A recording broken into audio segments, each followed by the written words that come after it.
Teoria da administração. Lígia Maria Fonseca Afonso. Introdução à administração. Objetivos de aprendizagem.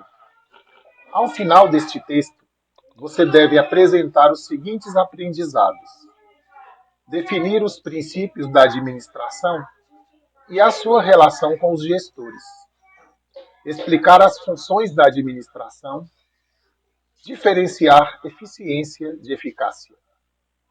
Introdução. A administração existe há muito tempo, mas sofreu forte impulso a partir do século XX, influenciando o mundo todo. De lá para cá, muitos estudos foram realizados, gerando conhecimentos que visam a ajudar os administradores a entender melhor os processos e as práticas administrativas. Neste capítulo, você vai estudar o conceito e os princípios da administração. Também vai conhecer as suas funções e atividades. Por fim, vai ver as diferenças entre eficiência e eficácia. Conceito e princípios da administração. Ao longo de toda a história, o ser humano vem buscando os melhores resultados em suas ações, a fim de atender às suas necessidades. Quando aprendeu a unir esforços, juntar pessoas, trocar ideias e experiências e trabalhar em conjunto, o homem inventou a organização, forma estruturada de trabalhar, criar, projetar, produzir e distribuir bens e serviços. Desta forma, o mundo contemporâneo é um mundo de organizações. Tudo o que a sociedade necessita para viver é inventado, projetado, desenvolvido, produzido e comercializado por organizações. Você pode considerar que as organizações são formadas por grupos de pessoas que se juntam para alcançar objetivos comuns, atuando de modo estruturado. Afinal, de forma isolada, não conseguiriam atingir esses objetivos, dada a complexidade e a variedade de tarefas envolvidas no trabalho. Morgan, 2002. As organizações são agrupamentos humanos construídos e reconstruídos com a intenção de atingir determinados objetivos, ou seja, são unidades sociais que podem ser reestruturadas e redefinidas à medida que os objetivos são alcançados, ou que surgem melhores meios de atingi-los, com menor custo, tempo e esforço. Desta forma, a organização é uma unidade inacabada, uma vez que está sujeita a mudanças contínuas. Chiavenato, 2014. Se as organizações crescem, o número de pessoas que atuam nelas também aumenta, provocando aumento no número de relações entre elas e a complexificando o cenário. Você deve notar que um dos principais objetivos das organizações é produzir algo de que a sociedade necessita. Quando a sociedade aceita aquilo que é produzido para satisfazer suas necessidades, a organização assume uma função social. Você já pensou em quantas pessoas dependem das organizações para sobreviver? Quantas dependem do salário que recebem para manter a família? Todos os seres humanos dependem delas, não é? A história das organizações compreende 6 fases, como você pode ver na figura 1. A era da agricultura, a era industrial e a era da informação. A era da agricultura tem a fase artesanal, que foi por volta de 1780. Na era industrial, nós temos ainda um pouco da fase artesanal, a transição para a industrialização, o crescimento industrial, o gigantismo industrial, a fase moderna e o início da globalização. Essas mudanças já ocorreram do fim da fase artesanal até o início da globalização, compreendendo a transição industrial após o crescimento industrial, gigantismo industrial e fase moderna, para dar início à globalização. entre 1780, onde foi o início, até 1990. As fases históricas das organizações. Fonte adaptada de Chiavenato, 2014. Atualmente, as organizações funcionam em ambientes diferentes e cercadas por fatores econômicos, políticos, sociais, legais, tecnológicos, culturais e demográficos, que imprimem a elas maior complexidade. Esses fatores são dinâmicos e mudam o tempo todo, trazendo certa instabilidade ao ambiente, que influencia e é influenciado pelas organizações. Contudo, você deve notar que as organizações não são autônomas ou autossuficientes, ou seja, elas precisam ser administradas para sobreviver, crescer e ser bem-sucedidas. É por meio da administração que as organizações são ajustadas e conduzidas para o alcance dos resultados pretendidos. Desta forma, a administração e organizações andam de mãos dadas e não existem isoladas umas das outras, conforme Maximiano 2012 e Chiavenato também em 2014. A palavra administração tem origem latina. O prefixo ad significa direção para, tendência para, e minister é um comparativo de inferioridade, cujo sufixo ter significa subordinação ou obediência. Ou seja, administração é a função desenvolvida sob o controle de outro, é um serviço prestado a outro.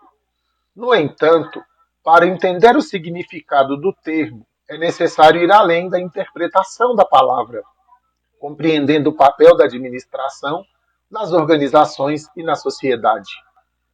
Você já pensou em como a administração afeta a sua vida? Já parou para pensar que exerce funções de administração em seu dia a dia, fora das organizações? A administração foi responsável pelo desenvolvimento econômico e tecnológico no mundo, mostrando como inovações, tecnologias e ferramentas podem ser utilizadas e transformadas em resultados.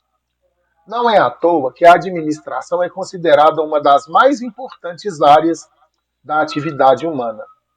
Ela lida com toda a complexidade que envolve organizações, com mudanças e com incerto cenário contemporâneo. Seu papel principal é fazer com que as coisas aconteçam por meio das pessoas, da combinação e da integração de vários recursos.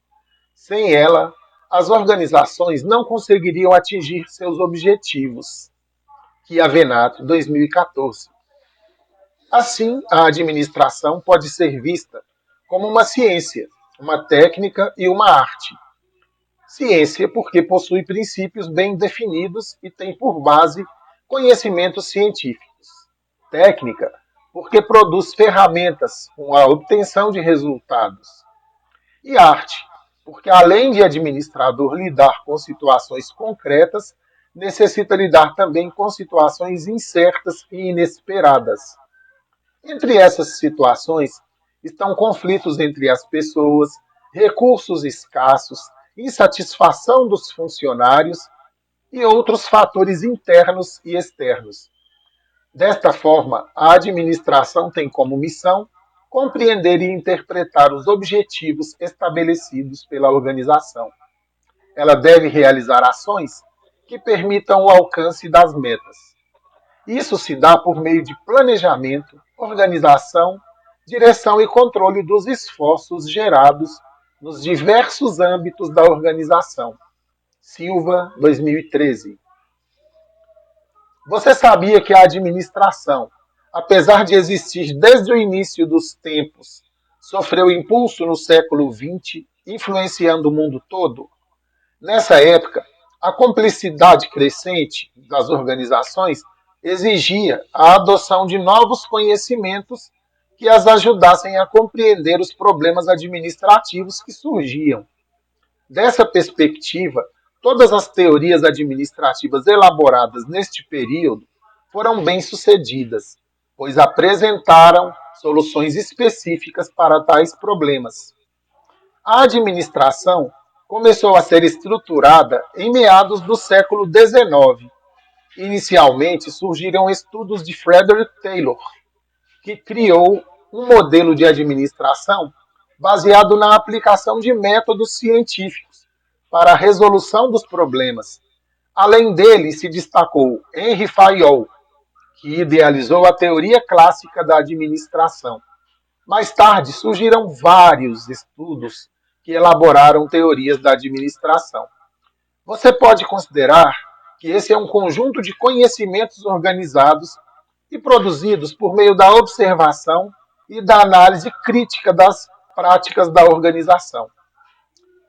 Esses estudos valem de afirmações e regras estruturadas para explicar a realidade e ajudar as organizações a se adaptarem às mudanças contínuas necessárias à sua sobrevivência.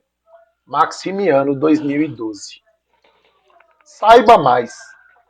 As teorias da administração mais importantes e que contribuíram para o desenvolvimento das organizações são teoria clássica da administração, teoria da burocracia, teoria das relações humanas, teoria comportamental, teoria estruturalista, teoria dos sistemas, teoria neoclássica da administração, teoria comportamental. Engraçado que teoria comportamental e teoria da contingência. Os conhecimentos práticos gerados desde que as organizações existem vêm contribuindo para a criação de acervos teóricos e empíricos e sendo refinados ao longo do tempo. Tanto que algumas teorias, além de gerarem novos conhecimentos, mantiveram os princípios de outras teorias, aperfeiçoando-os com novas ideias. Um exemplo disso é a versão modernizada dos princípios da administração científica de Taylor, apresentada por Chiavenato em 2014. Princípio do planejamento substituiu a improvisação por métodos científicos. Princípio do preparo visa a seleção do melhor trabalhador para cada tarefa, ensinando-o, treinando-o para produzir mais e melhor. E ao preparo de máquinas e equipamentos de produção, o que inclui arranjo físico, ferramentas e materiais adequados. Princípio da execução visa delegar atribuições e responsabilidades de forma precisa para disciplinar a execução dos trabalhos. Princípio do controle controla a execução dos trabalhos. Princípio da execução determina que apenas as ocorrências fora do padrão devem chamar a atenção dos gerentes para que sejam corrigidas. Desculpa, gente, é princípio da exceção. O princípio da execução, eu falei anteriormente, visa delegar atribuições e responsabilidades de forma precisa para disciplinar a execução dos trabalhos. E o princípio da exceção determina que apenas as ocorrências fora do padrão devem chamar a atenção do gerente para que sejam corrigidas. Fayol, por sua vez, apresentou 14 princípios gerais da administração. Entre eles, você pode considerar os seguintes. Maximiano, 2012. Primeiro, o princípio da divisão do trabalho, marcado pela especialização necessária para a eficiência na utilização das pessoas e pela determinação de tarefas específicas a cada um dos órgãos que compõem a estrutura da organização. Princípio da autoridade e da responsabilidade. A autoridade e o poder são consequência da posição ocupada pela pessoa, da mesma forma que o direito de dar ordens e ser obedecido. A responsabilidade é consequência natural da autoridade. Princípios da unidade do comando. É o princípio da autoridade única, ou seja, cada pessoa deve receber ordens de apenas um chefe. Princípio da hierarquia ou cadeia escalar. A autoridade deve seguir uma hierarquia, de forma que um nível esteja sempre subordinado a outro. Princípio da departamentalização, marcado pela divisão de trabalho, que leva à especialização e à diferenciação de tarefas e órgãos, ou seja, é a heterogeneidade e fragmentação do trabalho. E por último, nós temos o princípio da coordenação. Todos os esforços da organização são distribuídos visando ao objetivo comum. O conjunto integrado de teorias que tratam do estudo da administração e das organizações deu-se o nome de Teoria Geral da Administração, utilizando a sigla TGA. Saiba mais. A TGA atravessou diversas fases distintas e que sobrepõem ênfase nas tarefas, ênfase na estrutura, nas pessoas, na tecnologia, no ambiente e ênfase na competitividade, segundo Maximiano, em 2012. Agora é interessante que você se questione o seguinte: será que todas as teorias administrativas podem ser aplicadas às situações atuais? Se você respondeu que sim, acertou. Todas as organizações possuem um ou mais aspectos de uma ou várias teorias de administração. Esses aspectos podem ser as normas e regulamentos que orientam sua operação, a hierarquia, a divisão de trabalho, etc. Assim, cabe aos administradores escolher os modelos ou estilos de gestão mais adequados a cada situação ou a cada problema a ser solucionado. Por isso, é fundamental que possuam conhecimento sobre as teorias administrativas para que tenham, entre as alternativas disponíveis para cada situação, condições de decidir adequadamente, agregando novos valores aos seus conhecimentos. Isso foi dito por Sobral e Pesce em 2013. Além dos conhecimentos técnicos e científicos, é importante que os administradores desenvolvam habilidades que lhes permitam lidar com a complexidade do mundo organizacional contemporâneo. Esse mundo é marcado não apenas por tarefas programadas e padronizadas, mas também pela imprevisibilidade de problemas administrativos, conflito nas equipes, pressão, cobranças de prazos, reuniões, interrupções, etc. Aspectos que interferem na atuação dos gestores, segundo Mota em 2001. Fique atento. Todas as pessoas que administram qualquer conjunto de recursos, que tomam decisões e levam sua equipe a desempenhar seu papel na busca pelos objetivos organizacionais, são chamadas de administradores, gerentes ou gestores, segundo Maximiano, em 2011. No cenário atual, é cada vez mais necessário que os gestores desenvolvam novas habilidades gerenciais com o intuito de complementar conhecimentos e habilidades já existentes. Afinal, as formas clássicas de gestão, rígidas, precisas e com base em experiências passadas, já não atendem às novas demandas e necessidades das organizações modernas, segundo Mota em 2001. Fique atento. Suas habilidades básicas para um gestor. Segundo Katz, 1995, Apud, Sobral, Pesce e 2013. As habilidades técnicas, ou seja, conhecimentos sobre métodos e equipamentos necessários para a realização das atividades organizacionais. Habilidade humana, é a capacidade de compreender as pessoas e suas necessidades, interesses e atitudes, de entender, liderar e trabalhar com pessoas.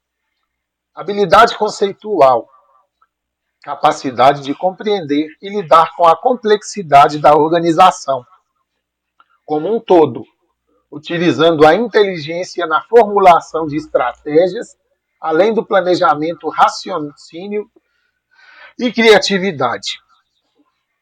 Além das habilidades, são exigidas dos gestores algumas competências que são fundamentadas nas próprias habilidades.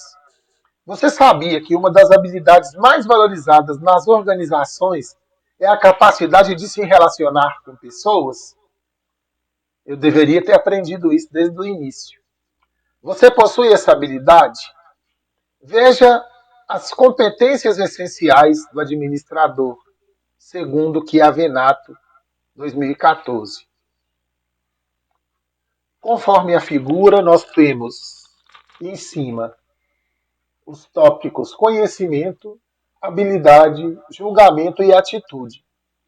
No conhecimento, saber, habilidade, saber fazer, julgamento, saber analisar e atitude é saber fazer acontecer. O saber é o know-how, é aprender a aprender, aprender continuamente, ampliar conhecimento, transmitir conhecimento e compartilhar conhecimento.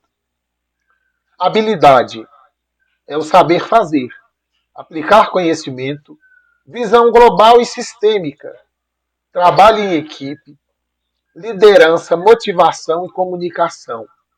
Julgamento é saber analisar, avaliar a situação, obter dados e informações, ter espírito crítico, julgar os fatos, ponderar com equilíbrio e definir prioridades.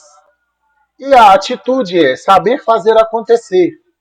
Atitude empreendedora, inovação, agente de mudança, assumir riscos, foco em resultados e autorrealização. Funções da administração. A administração possui várias definições. Fayol a define como um processo dinâmico, constituído pelas funções interligadas de prever, organizar, comandar, coordenar e controlar. Ao longo do tempo, as funções de comando e coordenação foram substituídas pela função de direção. Para alcançar os objetivos estabelecidos pelas organizações, os administradores executam cada uma dessas funções que, apesar de serem diferentes, estão relacionadas e são interdependentes, como você pode ver na figura 3. A figura mostra o seguinte: no primeiro quadro, monitorar o desempenho para garantir os objetivos sejam alcançados. No segundo quadro, definir os objetivos e desenvolver estratégias e ações para alcançá-los. No terceiro quadro, liderar e motivar os membros da organização. No último quadro, definir o que se deve fazer, como deve ser feito e quem deve fazer. Ou seja, nós temos que controlar, planejar, dirigir e organizar. O planejamento. O planejamento é a primeira função do processo administrativo, uma vez que serve de base para as outras funções. Neste contexto, planejar significa definir os objetivos a serem perseguidos pela organização e decidir com as antecedências quais ações serão executadas para seu atingimento. Ou seja, é no planejamento que as estratégias que vão orientar o trabalho dos administradores são definidas e os planos de ação são desenvolvidos, visando a coordenação das atividades necessárias à consecução dos objetivos. Portanto, o planejamento é a função administrativa que determina antecipadamente o que será feito, quais objetivos deverão ser alcançados e como isso se dará com o mínimo de esforço e o menor custo. Isso segundo Sobral e Pesce, 2013. Você já percebeu que o planejamento também faz parte do seu dia a dia?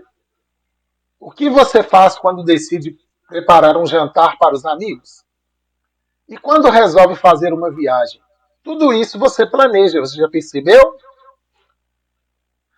São atividades de planejamento, a verificação e a análise da situação atual, a definição dos objetivos, o desenvolvimento de premissas sobre as condições futuras, determinação de estratégias organizacionais, estabelecimento dos recursos necessários para atingir os objetivos, implementação dos planos de ação necessários ao alcance dos objetivos. Agora considere essas atividades aplicadas à preparação do seu jantar ou da sua viagem. Percebeu que o planejamento é fundamental para que ambos os eventos aconteçam sem imprevistos e com sucesso? Veja na figura 4 as premissas básicas do planejamento. No presente, onde estamos agora? É a nossa situação atual, né? Aí vem o planejamento e os planos. E no futuro, onde desejamos chegar? E quais os objetivos pretendidos? Outro ponto importante é que o planejamento é elaborado de forma diferentemente em cada nível organizacional. Ou seja, existe uma hierarquia de planos, segundo Bateman Snell, em 1998, e veja a seguir essa ideia do Bateman Snell. Planejamento estratégico é aquele que se dá ao nível institucional, ou seja, no nível mais alto da organização, correspondente ao plano maior, ao qual os demais planos estão subordinados. Possui como característica a projeção para o longo prazo, acima de 2 anos, que envolve toda a organização e é voltada ao alcance dos objetivos globais. Planejamento tático é aquele elaborado no nível intermediário das organizações, ou seja, em cada unidade organizacional, e que é subordinado ao planejamento estratégico. Tem como característica a projeção para o médio prazo, até 1 ano. Envolve cada departamento da unidade, da organização, abrangendo recursos específicos e é voltado para a coordenação e as atividades internas, visando interagir os objetivos departamentais. O planejamento operacional é aquele que se dá nos setores em que as ações acontecem e que se refere a cada atividade ou tarefa específica. Possui como característica a projeção para curto prazo, o prazo imediato, semanal ou mensal. Além disso, envolve cada tarefa isoladamente e tem a preocupação de alcançar metas específicas. Veja no quadro na figura 5 os níveis de organização e o planejamento estratégico correspondente. Objetivos globais da organização. Se divide no organograma, onde no topo nós temos um quadro com os objetivos globais da organização. Logo abaixo, nós temos ligado a esses objetivos o institucional, as políticas gerais e o planejamento estratégico. Já subordinado a esses 3 anteriores, nós temos o intermediário, que está subordinado ao institucional, normas e procedimentos, que estão subordinadas a políticas gerais, planos táticos e programas e orçamentos. Abaixo, subordinado ao intermediário do nível institucional, nós temos o operacional. É questão aquele que eu falei dos prazos, né, pessoal? 2 anos, 1 ano e de semanas a meses ou imediato. As regras e regulamentos que estão subordinadas às políticas gerais, os planos operacionais e o sistema de avaliação e controle. A organização é a segunda função administrativa. É a responsável pela distribuição de tarefas e dos recursos entre os membros organizacionais. Ela coloca em prática tudo aquilo que foi planejado na função anterior, organizado, estruturando e integrando todos os recursos e órgãos bem como a direção e o controle da organização, como Sobral informou em PS 2013. Continuando, se você parar para pensar, Júlia, você vai notar que também executa essa função ao preparar o jantar com os amigos ou a planejar sua viagem. A organização envolve 4 componentes, Luiz. Ele dormiu no sofá? Tá, então, continuando, Júlia, a gente estava falando, se você parar para pensar, vai notar que também executa essas funções ao preparar o seu jantar com os amigos ou a sua viagem. A organização envolve 4 componentes, filha. Primeiro, as tarefas. As tarefas devem ser realizadas de acordo com a divisão do trabalho e as funções organizacionais. As pessoas. As pessoas são designadas para a ocupação de cargos, considerando habilidades, aptidões, interesses, experiências e comportamento. Os órgãos. Os órgãos representam divisões, departamentos, setores ou unidades, dispostos em uma estrutura, assim como níveis hierárquicos.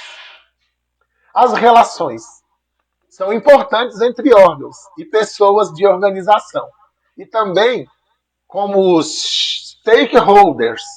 Os stakeholders englobam, né? Clientes, fornecedores, acionistas, entre outros. Organizar no processo administrativo consiste em reunir e coordenar os recursos humanos, financeiros, físicos, de informação e outros necessários para atingir os objetivos organizacionais. A divisão do trabalho, o agrupamento de atividades em uma estrutura lógica, a distribuição de pessoas para a execução do trabalho, a alocação de recursos necessários e a coordenação dos esforços. São algumas das atividades da função da organização, segundo Sobral e Pesce, 2013. É importante você notar que essa função se desdobra nos seguintes níveis organizacionais. Nível global, abrange a organização em sua totalidade. É tratado no nível institucional. Pode assumir diversos tipos e refere-se ao desenho organizacional. Compreende a estrutura da organização, o formato organizacional e os processos de comportamento. Nível departamental. Abrange cada departamento ou unidade da organização. É tratado no nível intermediário. Pode assumir diversos tipos e refere-se ao desenho departamental. Compreende o agrupamento de uma unidade em subsistemas com departamentos e divisões. Nível das tarefas e operações. Diz respeito a cada tarefa executada. É tratado no nível operacional. Refere-se ao desenho dos cargos, modelagem do trabalho, estrutura das posições e das atividades em cada cargo. E das tarefas que juntos utilizam as tecnologias e originam produtos e serviços. Veja a representação da função da organização nos níveis organizacionais. Na figura 6. No primeiro quadro, nós temos o institucional e no segundo quadro, acima, nós temos o desenho organizacional, que levam à estrutura organizacional. Abaixo do institucional, nós temos o intermediário e o desenho departamental, onde fica a departamentalização. E por último, nós temos o operacional e a modelagem do trabalho, que pode ser isolado ou em equipe. A direção é a terceira função administrativa e diz respeito a garantir o funcionamento da organização por meio das pessoas, ou seja, após a definição do planejamento e da configuração da organização, é hora de iniciar o trabalho. Para isso, as pessoas são fundamentais. Assim, é preciso que sejam contratadas, ajustadas aos seus cargos, treinadas, avaliadas e recompensadas. Além disso, precisam ser estimuladas e orientadas sobre como devem desempenhar suas funções e sobre o que se espera delas para que os objetivos sejam atingidos. Desta forma, a direção é a função administrativa referente à gestão de pessoas na organização.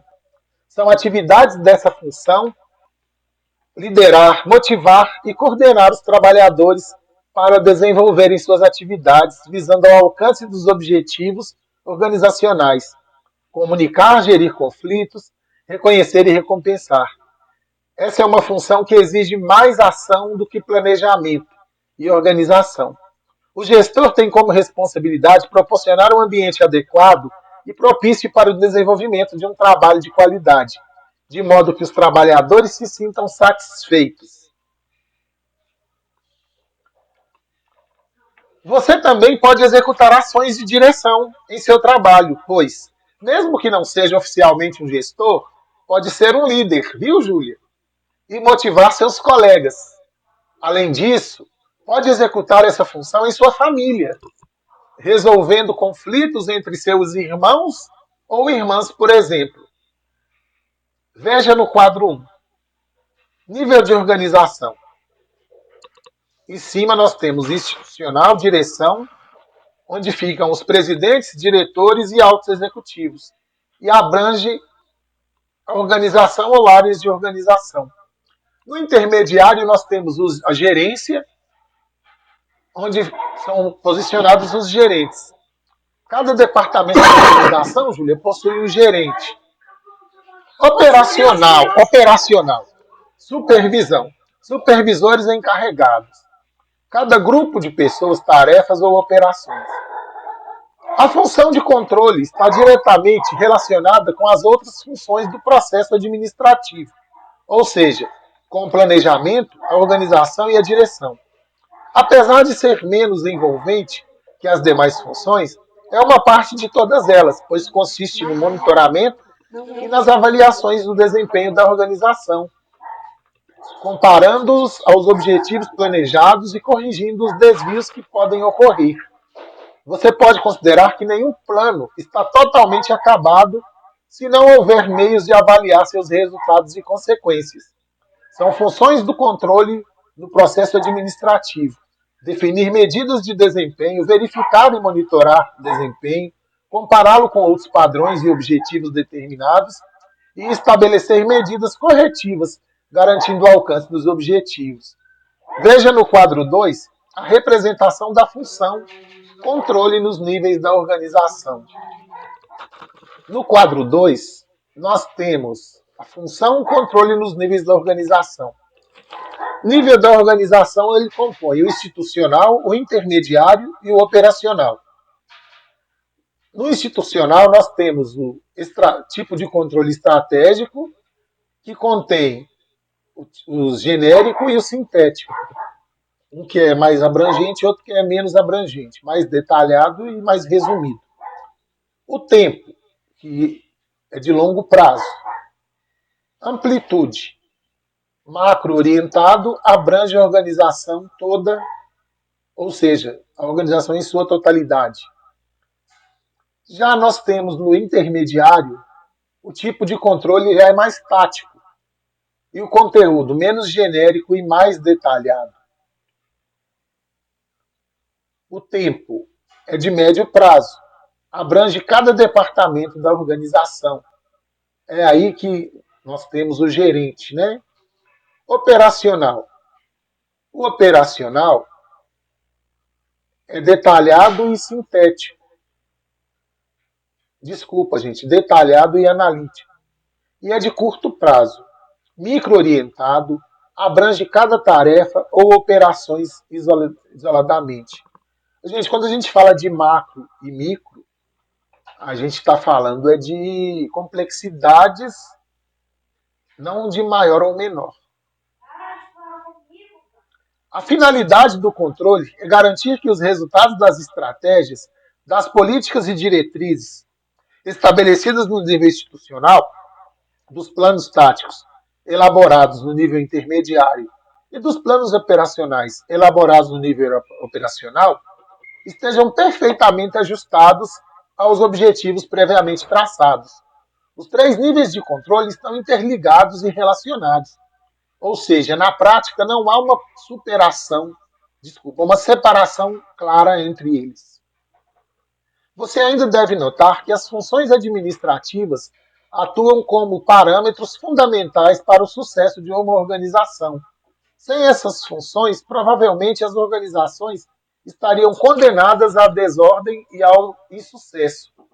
No entanto, cabe reforçar a importância do administrador e de suas habilidades para que essas funções sejam exercidas adequadamente, facilitando a obtenção dos resultados esperados. Será que as funções administrativas sofrem variação dependendo do nível hierárquico ocupado pelo administrador? A resposta é sim. Veja tal variação na figura 7. No nível estratégico, 22% é direção, 14% é controle, 36% é organização e 28% é planejamento. No nível tático, 33% é organização, 13% é controle, 18% é planejamento e 36% é direção.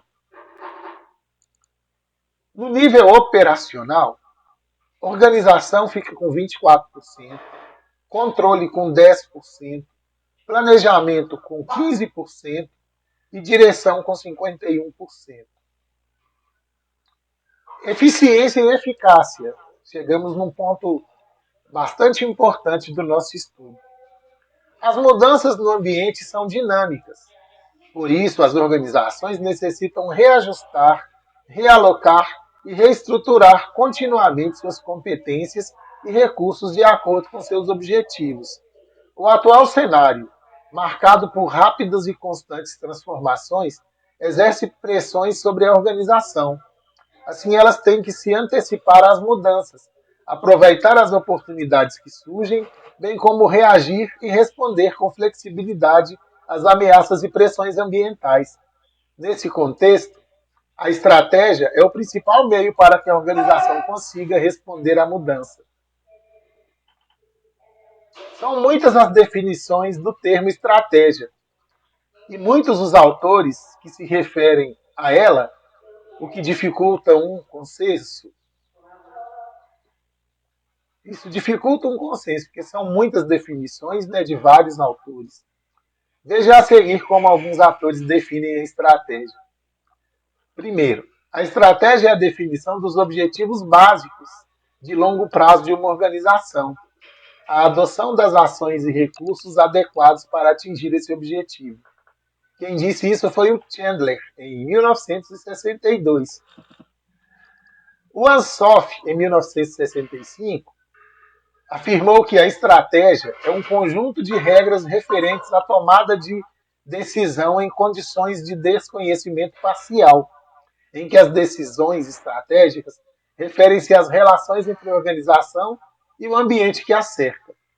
Já o Katz, em 1970, afirmou que estratégia refere-se à relação entre as organizações e o meio em que está inserida.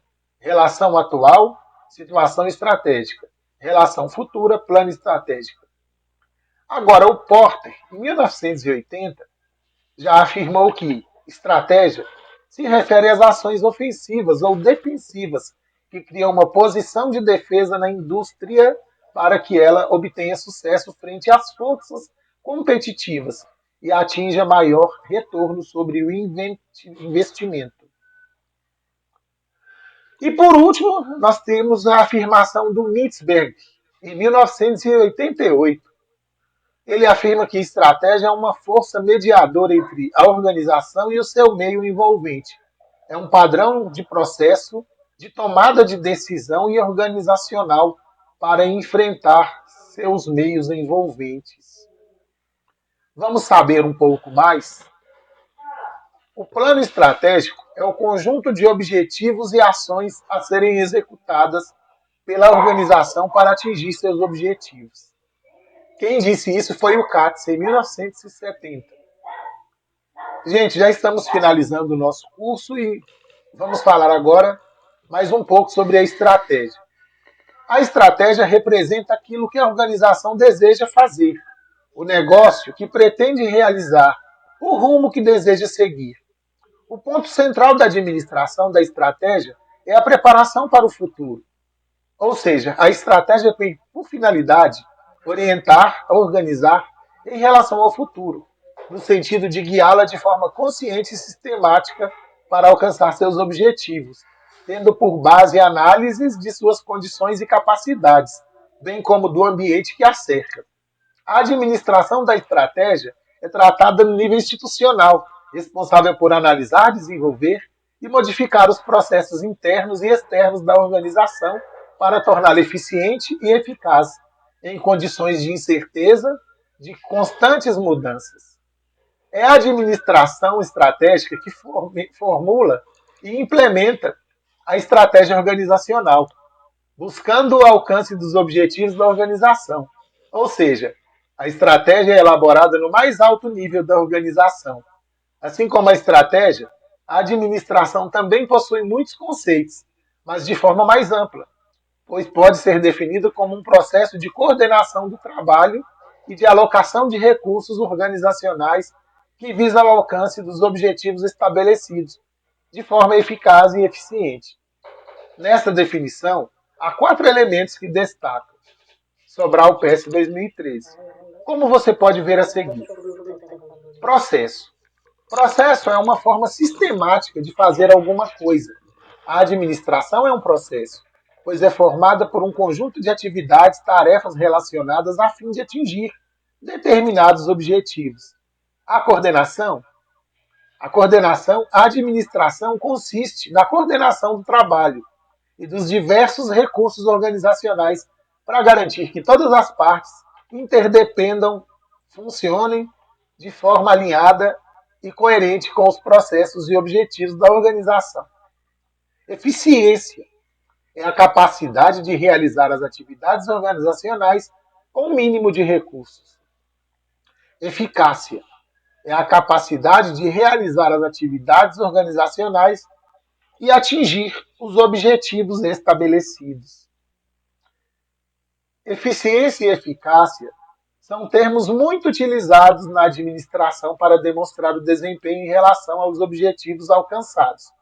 Eficácia diz respeito ao alcance dos resultados, enquanto eficiência refere-se à utilização de recursos. Na dimensão econômica, a eficiência é a capacidade das organizações satisfazerem as necessidades da sociedade, produzindo bens e serviços. Já a eficiência está relacionada aos custos e benefícios da relação técnica entre entradas de insumos e saídas de produtos ou serviços. Desta forma, quando se quer verificar a relação entre os recursos aplicados e o produto final obtido, a razão entre o esforço e o resultado, entre despesa e receita, se utiliza o conceito de eficiência. Quanto mais o administrador se preocupa em fazer corretamente as coisas, mais perto de ser eficiente ele está, ou seja, melhor utiliza os recursos disponíveis. No entanto, quando usa ferramentas fornecidas por quem executa para avaliar se os resultados estão sendo alcançados, ou seja, se as coisas estão bem feitas, são as que realmente deveriam ser feitas, ele está focado no conceito de eficácia, que é alcançar resultados por meio de recursos disponíveis. Desta forma, você pode considerar que eficiência é a capacidade de realizar atividades organizacionais utilizando o mínimo de recursos. Neste contexto, quanto maior a produtividade, mais eficiente será a organização. Ou seja, a preocupação aqui é com a otimização dos recursos utilizados para atingir os objetivos, economizando recursos sem prejudicar a produtividade e a qualidade dos produtos e serviços prestados. Eficácia é a capacidade de realizar os objetivos propostos pela organização, implica em escolher os objetivos certos e atingi-los, ou seja, a preocupação é com os fins. A eficácia é a chave para o sucesso das organizações. Os conceitos de eficiência e eficácia são muito utilizados na administração contemporânea. No entanto, muitas pessoas ainda os confundem. Apesar de se complementarem, no contexto administrativo possuem significados diferentes. Para Maximiano, A eficiência realiza as atividades de modo inteligente, com o mínimo de esforço e o melhor aproveitamento possível dos recursos. Já a eficácia é o controle do desempenho relacionado aos objetivos e resultados. Veja a diferença entre eficiência e eficácia, segundo Chiavenato, em 2011. Eficiência. Como as coisas são feitas, de que modo são executadas, quais os passos para serem executadas, ênfase nos meios, preocupação em fazer as coisas de modo correto, resolver problemas, salvaguardar os recursos, cumprir tarefas e obrigações, treinar os subordinados, manter as máquinas. Para a eficácia, nós temos para que as coisas são feitas. Na eficiência, como as coisas são feitas. Na eficácia, para quê? Ou seja, os fins, né? Que resultado elas trazem? De que objetivos alcançam? ênfase nos resultados, preocupação em fazer as coisas corretas, atingir objetivos, que no caso da eficiência é resolver problemas, otimizar a utilização dos recursos, obter resultados,